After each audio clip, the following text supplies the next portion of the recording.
Welcome to Senior Insights. My name is Cynthia. We get together every single morning, but we're here 24 hours a day. You can come anytime. Just bring your coffee. Don't fight over the chairs. Just get comfortable, relax, and enjoy what we talk about. So today we're going to continue talking about resilience. And I did a lot of research on my day off. And there were so many things to talk about resilience. I tried to narrow it down, and then said, well, I'm going to do a 3-part series on resilience. And then I said, no, they're going to get sick of that. I try to make it fun, and I don't script it. So it's a little bit of resilience and a little bit of me and a little bit of you. So anyway, imagine what it would be like to be on a wagon train heading west, either for the gold rush or find a new home, more opportunities, whatever, and you're very excited to go on this trip, and you get on this wagon that you can hardly put any of your belongings in. We talk about downsizing. We can't downsize big houses. They lived in these wagons. I think they were called Conestoga wagons. But anyway, I used to love, when I was a kid, I used to love watching Wagon Train. Do you remember Wagon Train? And I had this romantic idea about Wagon Train. And wouldn't it be nice to be a pioneer woman? I don't think so. I don't think it would be nice at all. As a matter of fact, I think it would be downright uncomfortable. And but that leads me to believe or wonder, how did they survive? How did they survive? Think about it.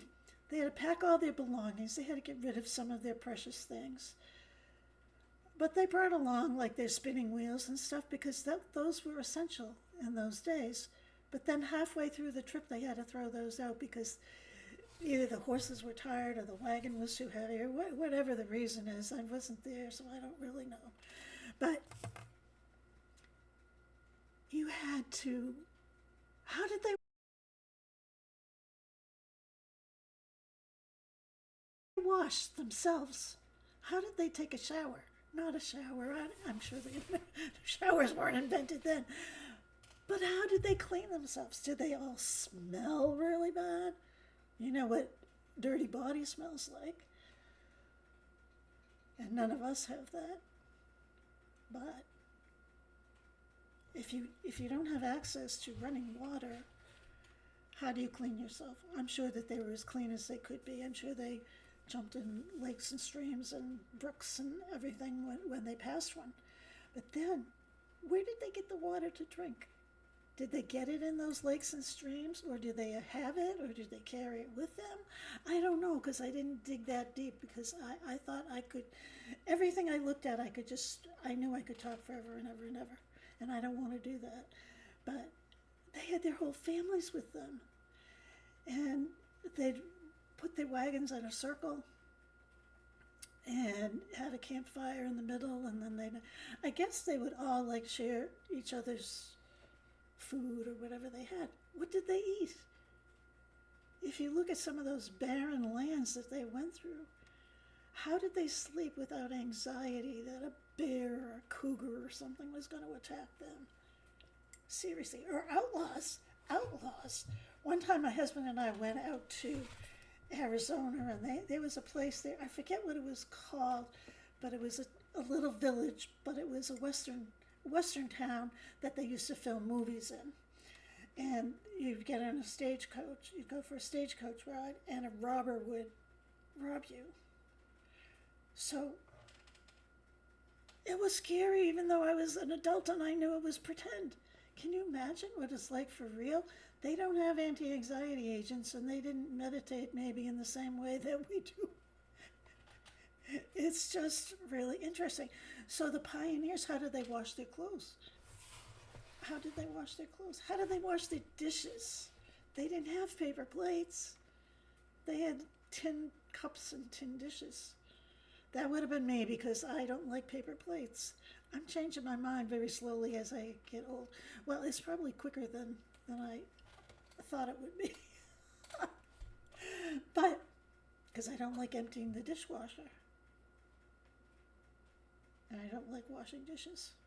But imagine that. And then you have little kids running around. But anyway, so that was the pioneer woman. And then there was the Western and cowboys. And I used to love the cowboy movies, shows, Bonanza.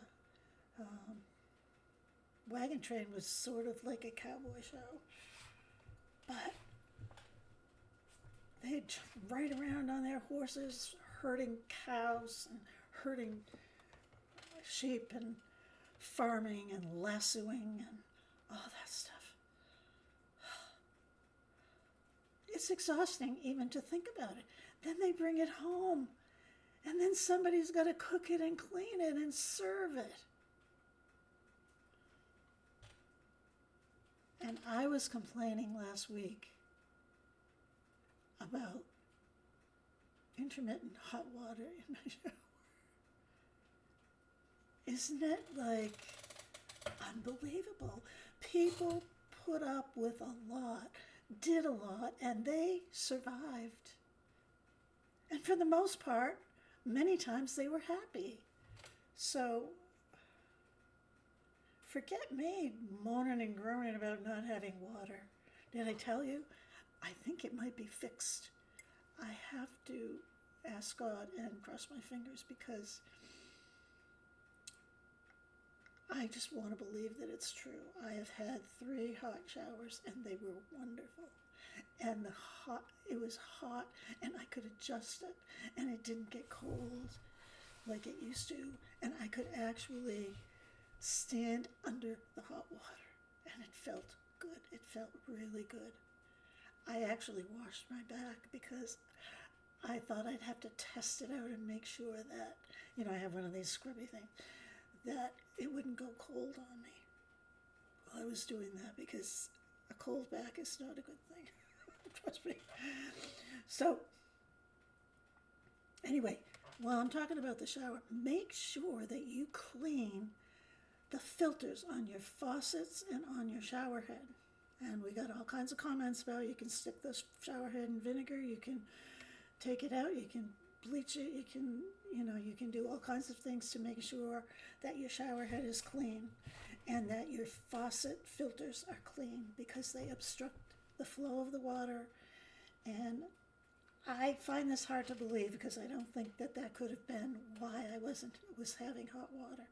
I think they fixed it and they don't know what they did, but I don't care because it's fixed. But anyway, so back to the pioneers and the cowboys and stuff. That was tough.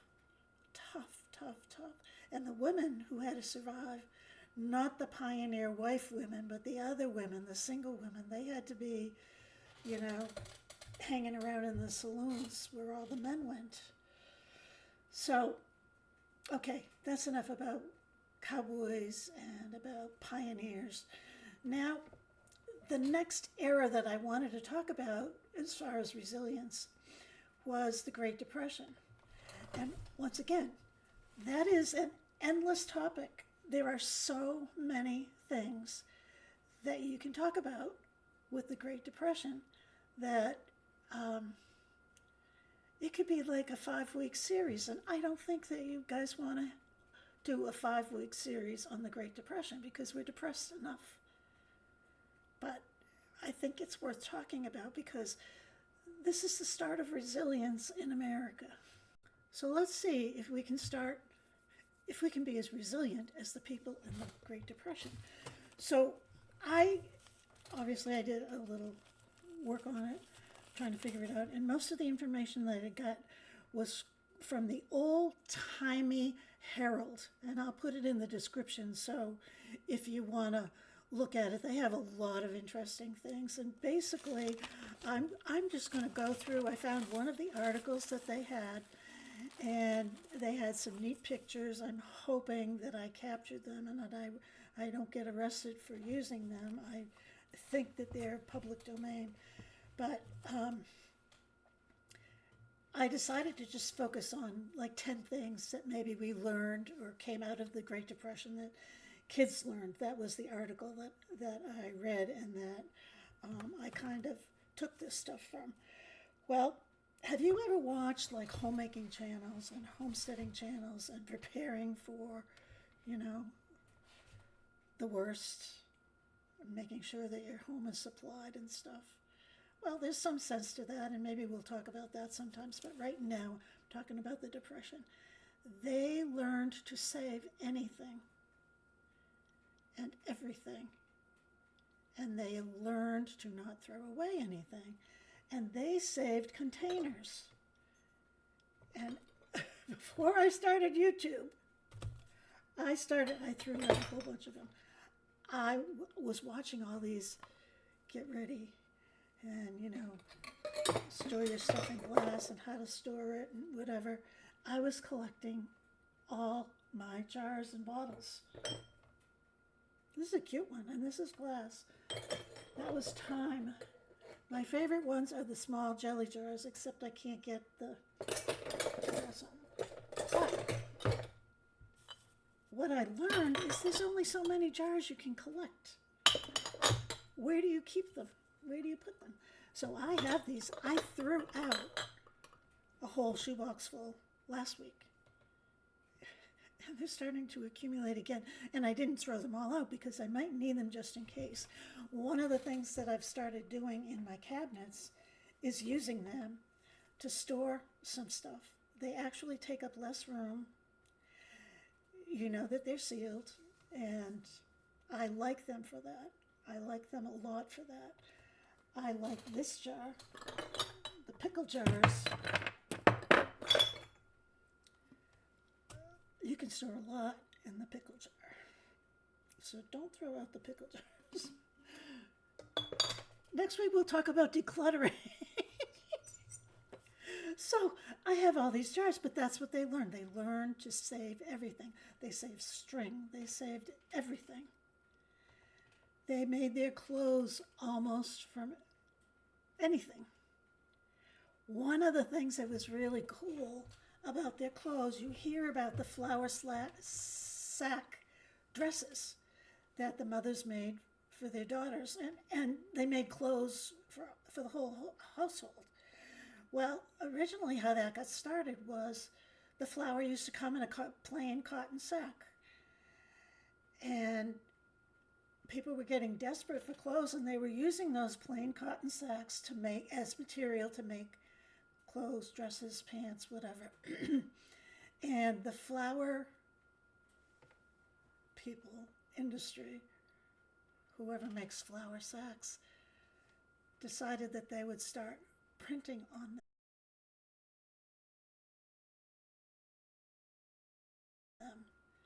And so they beautified the flour sacks. This was during the Depression. And so that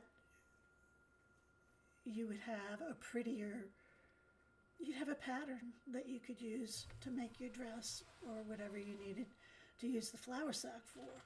And there were tons of different patterns. I didn't realize that. I thought everybody was walking around looking like a sack of flour in a white or tan flour sack. But no, they actually had sacks that had patterns printed on them. They sometimes did things like that would have a bunny stuffed animal, a cutout, a cutout pattern. Different things, real pretty vintage teapots and spoons and things that you probably wouldn't be that ashamed of using for a dress. They weren't ashamed anyway. They were proud. They were proud. They struggled. They were proud. They were resilient. They were proud. They survived. They survived. They repaired their clothes and their shoes, and they felt good about it. And nobody, the neighbor down the street, the hoity-toity ones, nobody criticized anybody because it was a sense of pride that you could actually sew your own clothes and fix your own clothes.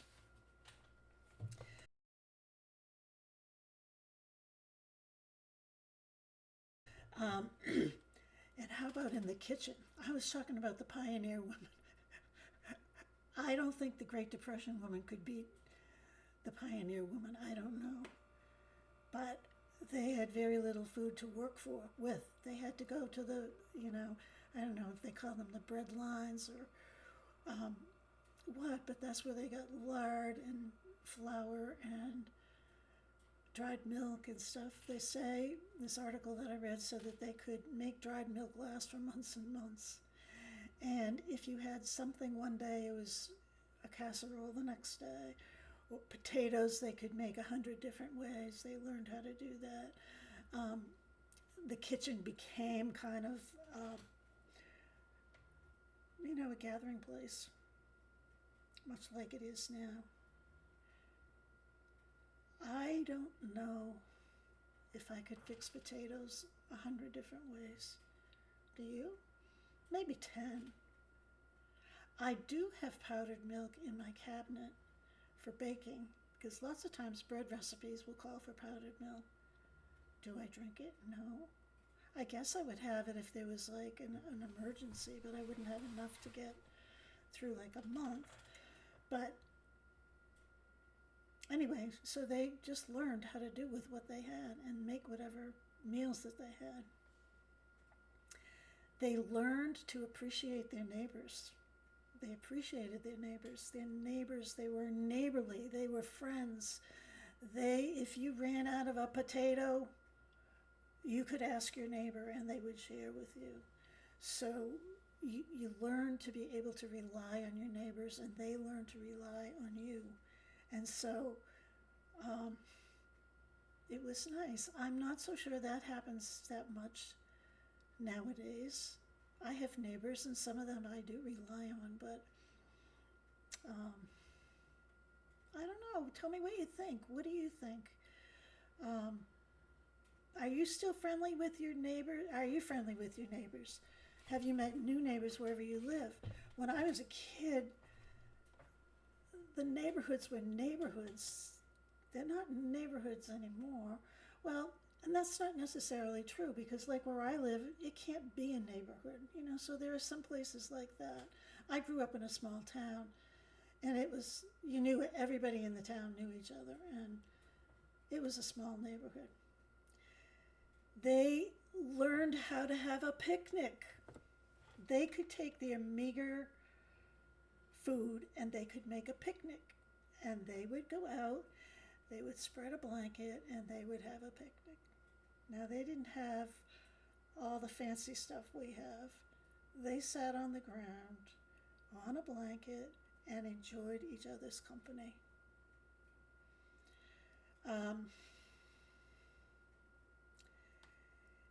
This is kind of this era is when coupons became more interesting because you saved money, and people would spend hours clipping coupons.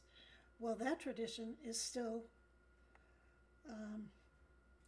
pretty active, although you see more digital coupons than you see the paper ones. But there was a time there, not so much during the Depression, but 80s, 90s, early 200s, and even now there are people that are extreme couponers, not ironers, couponers, or looking for sales all the time. So they're detectives trying to find the best deal, which is a good thing, except you don't want to go shopping from one store to the other because you're not really saving any money. You're spending money on gas, but we're talking about the Depression. So what else did they do? After the harvest, a lot of them had gardens, but they got to canning their stuff, and they had root cellars, and they had places where they stored all the vegetables that they canned, and they were proud of it. It was good, healthy work. Now a lot of people still do that, and I admire them. I did canning just for a couple of years. How about you guys? Did you do a lot of canning? Did you enjoy it? I made tomato sauce one year, and I thought I was going to croak with all the tomatoes I had. I had tomato stuff all over the place, but I appreciated it. I made salsa and I made tomato sauce, and it was really good. And I loved the idea that I was eating something that I grew and made. I just lied. I didn't grow it. I bought it, or somebody gave it to me. I have never been successful at a garden. Maybe next year. They learned about metal tubs and taking baths in metal wash tubs. Do you remember those wash tubs? I do, and I have one in my backyard, as a matter of fact. When my uncle passed away and I was cleaning his house out, he had an old galvanized wash tub, and he had a galvanized water sprinkler. What do you call those? Well, you know what I mean. And I remember sitting on the floor, having the hot water container, barrel, you know what I mean, and taking a bath in it. But that's what they did during the Depression. But the most important thing that they learned and that they passed on to us is to never give up. Never lose hope. You are strong, you're resilient, and you will survive. You have all survived. You have all learned new ways of coping. You have supported each other. I think that that's one of the things about this community, that we help each other. We can be strong when someone is weak. We can be weak and someone will help us, pray for us, put a hedge of protection around us, give us some advice, all those things. That is what's so good about this community. I am going to put some pictures. I have some more Christmas pictures. I just got a few. So I'll put those at the end of this video. And I'm really glad to see you, and I'm happy that you're here, and I will see you tomorrow.